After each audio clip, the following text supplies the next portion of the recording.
Welcome everyone, मैं हूँ प्रतीक्षा। Guys, ये कहानी है 4 ऐसे वाइल्ड एनिमल्स की जो कि अब तक जू में रहते थे, लेकिन जू वाले एनिमल का भी अपना अपना घर जरूर होता है। तो क्या होगा जब ये सब अपने घर की तरफ चले जाएंगे? किसी को रहना पसंद आएगा तो किसी को रहना नहीं पसंद आएगा। तो चलिए फिर बिना प्रतीक्षा कराए मैं आप सभी लोगों को चलती हूँ मेडागास्कर की फॉरेस्ट में। मूवी की स्टार्टिंग एक ज़ेब्रा से होती है जिसका नाम मार्टी था। इसी के साथ एक लायन जिसका नाम एलेक्स था। मार्टी को हमेशा से ही जंगल में जाना था, इसी कारण मार्टी रात दिन जंगल के सपने देखा करता था। एलेक्स मार्टी को उठाता है क्योंकि आज का दिन मार्टी के लिए बहुत स्पेशल था। ये दिन था मार्टी के बर्थडे का, लेकिन एलेक्स ने जो गिफ्ट दिया था वो एक खुद के स्टैचू का गिफ्ट दिया था। एलेक्स काफी ज्यादा सेल्फ ऑब्सेस्ड था, इसी कारण वो सबको खुद के टॉयज दिया करता था। अब टाइम था सेंट्रल पार्क में बने जू के ओपन होने का, जहाँ पे सभी अपनी अपनी परफॉर्मेंस दिखाना शुरू करते हैं। एलेक्स का शो देखने के लिए सभी लोग बहुत दूर दूर से आया करते थे और एलेक्स भी वहाँ पे बड़ी खुशी खुशी रहा करता था। जिसके बाद हमें 2 मेंबर से और इंट्रोड्यूस कराया जाता है, ग्लोरिया और उसके बाद में एक जिराफ जिसका नाम मेलविन था। यहाँ पे हमें कुछ और साइड कैरेक्टर्स भी दिखाए जाते हैं जिनमें 2 मंकी थे और इसी के साथ में 4 पेंगुइन्स थे। ये चारों पेंगुइन्स मौका देख के अपनी जमीन को खोद रहे थे क्योंकि इन्हें भी अपने घर जाना था। मार्टी के पूछने पे ये पेंगुइन अपना घर अंटार्कटिका बताते हैं और साथ ही में मार्टी को कहते हैं कि तुम्हारा घर ये थोड़ी ना है, तुम्हारा घर तो जंगल है, तुम्हें तो जंगल में होना चाहिए था। मार्टी तो ये बात सुनते ही कहता है कि क्या मैं यहाँ से भाग सकता हूँ? पेंगुइन्स कहते हैं कि तुम यहाँ से जरूर भाग सकते हो, तुम्हें बस मौका देख के यहाँ से निकल जाना है। अब जब जू बंद हो चुका था तो इन चारों एनिमल्स का टाइम आता है अच्छे खासी ग्रूमिंग करने का, मानो कि इन एनिमल्स को सलून में बिठा रखा हो। अब यहाँ पे एलेक्स, ग्लोरिया और मेलविन मिलके मार्टी का बर्थडे सेलिब्रेट करते हैं और उसे एक विश मांगने के लिए कहते हैं। मार्टी जब विश मांगता है तो सब लोग पूछते हैं कि अपनी अपनी विश बताओ। तब मार्टी पहले तो मना करता है, लेकिन बाद में कहता है कि मुझे जंगल जाना है, वो ही हम सबका घर है। लेकिन सभी उसे समझाते हैं कि ये जगह सबसे सेफ है, हम जू में रहते हैं, हमारी सारी विशेस पूरी होती है और हम जंगल कभी नहीं रहेंगे। मार्टी का इन बातों से काफी मूड खराब हो जाता है। ग्लोरिया एलेक्स को कहती है कि वो तुम्हारा बेस्ट फ्रेंड है, उससे जाके बात करो। एलेक्स मार्टी से बात करता है लेकिन इन दोनों की बात नहीं बनती, इसी कारण एलेक्स अपनी जगह पे जाके सो जाता है और मार्टी भी कहता है कि मैं भी सो जाऊंगा, मैं कहाँ जाऊंगा, ज्यादा से ज्यादा मैं बस रेलवे स्टेशन तक घूम के वापस आ जाऊंगा। सभी को ये चीज मजाक लग रही थी, लेकिन रात होने पे मेलविन आता है और सबको नींद से उठा देता है कि जल्दी उठो, बस मैं तो ऐसे ही देख रहा था मार्टी की जगह पे, लेकिन मार्टी अपनी जगह पे था ही नहीं। मेलविन को लगता है कि एक छोटे से छेद के अंदर जहाँ पे पेंगुइन निकले थे वहीं से मार्टी भी चला गया होगा। तब एलेक्स और ग्लोरिया कहते हैं कि इतनी छोटी जगह से मार्टी नहीं जा सकता। एलेक्स को याद आता है कि मार्टी आज रेलवे स्टेशन के बारे में कह रहा था, हमें उसे लेके आना पड़ेगा। ग्लोरिया जू की एक दीवार को तोड़ देती है, जिसके बाद में एलेक्स और मेलविन भी इनके पीछे चले जाते हैं और अब तो यहाँ पे चिंपैंजी भी फ्री थे।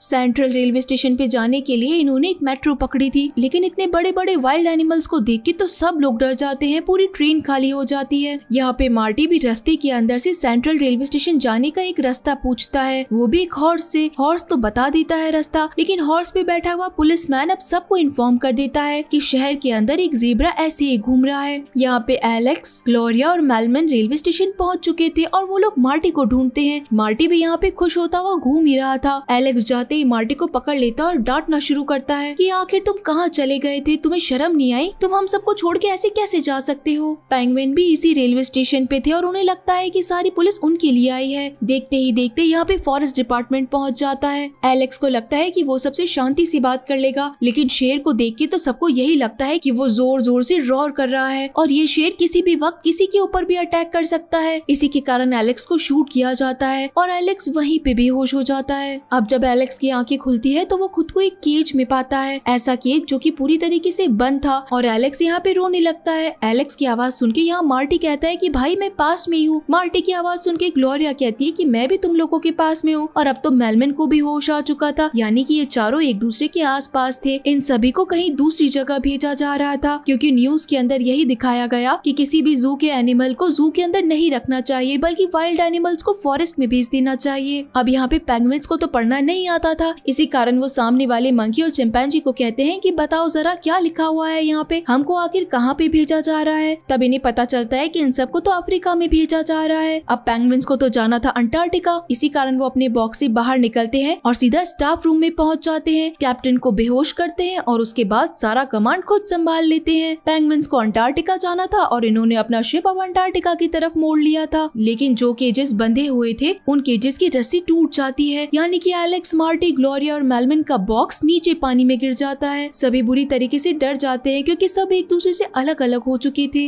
लहरों की मदद से एलेक्स बीच पे पहुंच चुका था। रात भर वो सबको ढूंढता है और सुबह जाके उसे एक और बॉक्स मिलता है जिसके अंदर मेलविन था। देखते ही देखते पीछे से मार्टी और ग्लोरिया भी पहुंच चुके थे। चारों एक दूसरे को देख के बहुत खुश थे, लेकिन एलेक्स तो मार्टी पे हद से ज्यादा गुस्सा था क्योंकि ये सब कुछ मार्टी की विश थी कि उसे जंगल में जाना है और ये लोग आखिरकार जंगल पहुंच गए। मेलविन देख के बताता है कि इन जंगलों को देख के लगता है कि ये लोग कैलिफोर्निया में हैं, लेकिन एलेक्स को तो ये जंगल बिल्कुल पसंद नहीं आता। ऊपर से अब ग्लोरिया और मेलविन भी कहने लगते हैं कि इन्हें अब इनके घर ही वापस जाना है। इस जगह को अगर कोई एंजॉय कर रहा था तो वो सिर्फ और सिर्फ मार्टी था। तभी इन लोगों को आवाजें आने लगती है। एलेक्स कहता है कि यहाँ जरूर इंसान होंगे, हम उनके पास जाएंगे, बात करेंगे ताकि वो हमें हमारे घर भेज दे। लेकिन ये लोग जब आवाज को फॉलो करते हुए जंगल के अंदर जाते हैं तो इन्हें तो लैमर्स मिलते हैं और खूब सारे लैमर्स जिनकी सोसाइटी मिलकर पार्टी कर रही थी। इन लैमर्स का एक गोल था, खाना है, पीना है और मस्त रहना है। तभी हम देखते हैं कि वहाँ पे सारे लैमर भाग चुके थे क्योंकि फॉरेस्ट में रहने वाले बागड़ बिल्लों ने एक छोटे से लैमर को पकड़ लिया था। दूसरी तरफ यहाँ पे एलेक्स भी गायब था। एलेक्स जब इस घने जंगल से निकलता हुआ बाहर आता है तो उसके पीछे एक स्पाइडर भी थी। स्पाइडर को देख के एलेक्स बुरी तरीके से डर जाता है और वो जोर जोर से चिल्लाने लगता है। ये बागड़ बिल्ले एलेक्स को देख के डर जाते हैं और वहाँ से पहली फुर्सत में भाग जाते हैं। अब ये लैमर निकलते हैं और एलेक्स का बहुत शुक्रिया अदा करते हैं कि आपकी वजह से ये सारे बिल्ले भाग गए हैं, आप नहीं होते तो हमारा क्या होता। किसी को भी इन जानवरों के बारे में नहीं पता था कि आखिर ये कहाँ से आए हैं। तब एलेक्स, मार्टी, ग्लोरिया और मेलविन कहते हैं कि हम लोग हमारे जू से आए हैं, लेकिन ये लैमर का किंग जिसका नाम जूलियन था वो बताता है कि आपका जू तो यहाँ से बहुत दूर है, जहाँ पे आपको जाने के लिए महीनों लग जाएंगे। ये चीजें सुन के तो एलेक्स पागल हो जाता है और वो कहता है कि मैं अभी के अभी लोगों से मदद मांगूंगा और यहाँ से चला जाऊंगा। एलेक्स के पीछे पीछे अब मार्टी, ग्लोरिया और मेलविन को भी जाना पड़ता है। अब एलेक्स एक तरफ था और दूसरी तरफ मार्टी, ग्लोरिया और मेलविन थे। एलेक्स कहता है कि जब तक मदद आएगी या फिर कोई शिप आएगी तब तक हम लोगों को आराम करना चाहिए, तुम हमारे साथ रहो। अब एक तरफ मार्टी था जो कि खुद के मजे में रह रहा था और कहता है कि हमें शायद जू में ही रहना चाहिए, यही हमारा घर है। दूसरी तरफ एलेक्स, ग्लोरिया और मेलविन थे जो कि शिप के आने का वेट कर रहे थे। ये सब लोग मिलके एक बड़ा सा स्टैचू बनाते हैं और उसके बाद में आग जलाने की तैयारी करते हैं, लेकिन मेलविन था कि उसे आग जल ही नहीं रही थी। और अब जब ये आग जल गई थी तो मेलविन इतना ज्यादा खुशी में था कि वो इतने बड़े स्टैचू को एक ही बार में आग लगा देता है और स्टैचू पूरी तरीके से जल जाता है। अब यहाँ पे एलेक्स, ग्लोरिया और मेलविन की आखिरी होप भी जल चुकी थी। दूसरी तरफ लैमर सोसाइटी सोचती है कि अगर ये बड़ा सा जानवर यानी कि एलेक्स हमारे साथ रहेगा तो हमें कभी भी कोई प्रॉब्लम नहीं होगी। वो बागड़ बिल्ले हमेशा आएंगे और डर के चले जाएंगे, तो हमें उन लोगों को एक मेहमान की तरह से रखना चाहिए। लेकिन जूलियन का जो असिस्टेंट मॉरिस था वो कहता है कि बड़ा ही खतरनाक जानवर है एलेक्स, वो कभी भी किसी को मार सकता है। लेकिन जूलियन ये बात नहीं मानता। मार्टी ने इतनी देर के अंदर एक बहुत अच्छी सी जगह तैयार कर ली थी और वो एलेक्स को बुलाने आता है कि भाई थोड़ी देर के लिए हम लोग रिलैक्स कर लेते हैं, तुम्हारे बिना हमारा बिल्कुल मन नहीं लगेगा, आओ वहाँ पे थोड़ी देर के लिए बैठ जाते हैं। लेकिन एलेक्स कहता है कि मैं बहुत भूखा हूँ और मुझे बस घर जाना है। मार्टी वहाँ से चला जाता है। एलेक्स ने हेल्प लिखा था लेकिन हेल्प का पी गिर जाता है और उससे हेल बन जाता है। आखिरकार थक हार के एलेक्स भी मार्टी के घर की तरफ बढ़ता है, जहाँ पे एलेक्स देखता है कि मार्टी ने तो बहुत अच्छी तैयारी कर रखी थी। वो जगह किसी 5 स्टार होटल से बिल्कुल कम नहीं थी और सभी लोग एंजॉय कर रहे थे। एक एक करके मार्टी नई नई चीजें दिखाता जाता है, पीने के लिए ड्रिंक्स, खाने के लिए अच्छी अच्छी बारबेक्यू और उसके बाद में टेरेस के मजे जहाँ पे खुला आसमान था। आज से पहले इन चारों ने कभी खुला आसमान नहीं देखा था। यहाँ एलेक्स की भूख बढ़ती जाती है और उसे हर तरफ अपना खाना दिखाई देता है। इसी कारण वो मार्टी का बम पकड़ लेता है। यही चीज मॉरिस देख लेता है और कहता है कि देखो एलेक्स कितना ज्यादा खतरनाक है। जूलियन फिर इस बात को डिनाई कर देता है और कहता है कि ऐसा कुछ भी नहीं है। यहाँ हमें वही पेंगुइन्स भी दिखाए जाते हैं जो कि अंटार्कटिका पहुंच चुके थे, लेकिन इतनी ज्यादा ठंड के अंदर तो उन्हें भी कुछ खाना पीना नहीं मिल रहा था। सुबह जब एलेक्स, मार्टी, ग्लोरिया और मेलविन की आंखें खुलती है तो वो खुद को लैमर्स के आस पास पाते हैं। लैमर्स इन सबका वेलकम करते हैं और इसी के साथ इन्हें शानदार वाला व्यू भी दिखाते हैं। ये व्यू वही था जो कि इनकी जू के अंदर एक पोस्टर लगा था। इस व्यू को एंजॉय करने के लिए एलेक्स और मार्टी वहाँ पे दौड़ लगाते हैं कि चलो पहले वहाँ तक कौन पहुँचता है। पूरे रास्ते मार्टी एलेक्स को मोटिवेट करता है कि तुम जंगल के राजा हो, जो भी हो तुम ही हो, तुमसे सब डरते हैं और तुम सबके बीच में बहुत फेमस हो, इस जगह से अच्छी और कोई नहीं है।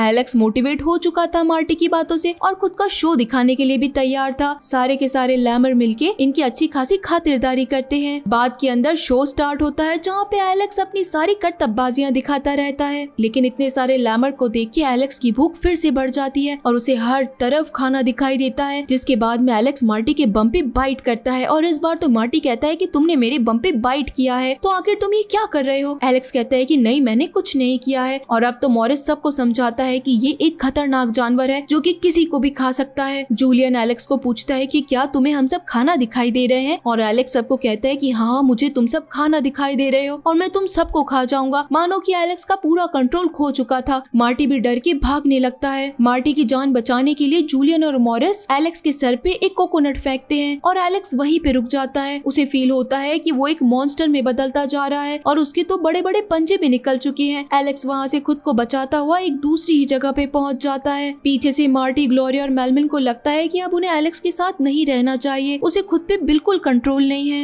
एलेक्स खुद को एक ऐसी जगह पे रख लेता है जहाँ से वो बाहर नहीं जा सके और अपने दोस्तों को मार नहीं सके। दूसरी तरफ मार्टी, ग्लोरिया और मेलविन को लगता है कि इन्हें यहाँ से चले जाना चाहिए, लेकिन मार्टी कहता है कि वो अपने दोस्त के बिना नहीं जाएगा। इन्हें बाहर से आती हुई एक शिप भी दिखाई देती है। मेलविन ग्लोरिया को अपने ऊपर उठा लेता है और अब वो शिप इनकी तरफ आगे बढ़ती ही जा रही थी। इतनी देर के अंदर मार्टी भागता है क्योंकि उसे लगता है कि वो एलेक्स को वापस ले आएगा। ये जब शिप रुकती है तो इसके अंदर और कोई नहीं बल्कि वो पेंगुइन्स थे जो कि इस जगह को एक वीकेंड वाला स्पॉट समझते हैं। लेकिन ग्लोरिया और मेलविन बताते हैं कि एलेक्स और मार्टी खतरे में है। मार्टी अपने दोस्त को लेने के लिए गया है। पेंगुइन्स जान जाते हैं कि मार्टी ने तो उनकी भी हेल्प करी थी, इसी कारण पेंगुइन्स प्लान बनाते हैं मार्टी को बचाने के लिए। दूसरी तरफ एलेक्स को अभी भी अपने खाने के ख्याल आते रहते हैं। तभी वहाँ पे मार्टी आता है और एलेक्स को समझाता है कि तुम्हें हमारे साथ चलना चाहिए। मार्टी कहता है कि अब मेरा कुछ नहीं हो सकता, मैं एक मॉन्स्टर में बदल चुका हूँ, तुम मुझे छोड़कर चले जाओ। लेकिन मार्टी कहता है तुम अगर नहीं जाओगे तो मैं भी नहीं जाऊंगा और मैं यहीं पे ही रहूंगा। इतनी ही देर के अंदर वो बागड़ बिल्ले आ जाते हैं और मार्टी को घेर लेते हैं। मार्टी चिल्लाता रहता है कि एलेक्स मेरी मदद करो, लेकिन एलेक्स को लगता है कि मार्टी नाटक कर रहा है। इतनी देर के अंदर ग्लोरिया और मेलविन भी आ जाते हैं और इसी के साथ वो पेंगुइन्स भी आ जाते हैं। यहाँ पे लैमर्स की भी पूरी टीम थी और अब इस पूरी शो के अंदर एलेक्स कैसे पीछे रह सकता था। एलेक्स आता है और मार्टी को आंख मारता है और कहता है कि चलो, नाटक करने का टाइम आ चुका है। एलेक्स अपने ऊपर मार्टी, ग्लोरिया और मेलविन को बिठा लेता है और उन सारे के सारे बागड़ बिल्लों को कहता है कि ये मेरा खाना है, इसे सिर्फ और सिर्फ मैं खाऊंगा, आगे कोई भी नहीं आएगा। और जोर जोर से गुर्राने लगता है जिससे कि वो सारे के सारे बिल्ले डर के मारे भाग जाते हैं और सोचते हैं कि अगर जंगल के राजा का अगर किसी ने खाना खाया तो जंगल का राजा उन्हें खा लेगा। एलेक्स का ये प्लान काम कर जाता है और आखिरकार ये चारों बच जाते हैं। जूलियन कहता है कि यही तो प्लान था, मुझे तो हमेशा से पता था कि एलेक्स अपने दोस्तों को कभी नहीं खाएगा। मॉरिस की बात झूठी हो जाती है, जिसके बाद अब ये सभी लोग मिलकर एक अच्छी खासी पार्टी करते हैं। अब एलेक्स की तो भूख मिटानी थी। पेंगुइन्स यहाँ पे एलेक्स को खिलाने के लिए फिश लेकर आते हैं। एलेक्स को फिशेस पसंद आती है। जहाँ पे जाने से पहले इन लैमर से बहुत सारी फिशेस मांगी जाती है और इसी के साथ में फ्रूट्स भी, ताकि रास्ते में ये सब काम आ सके।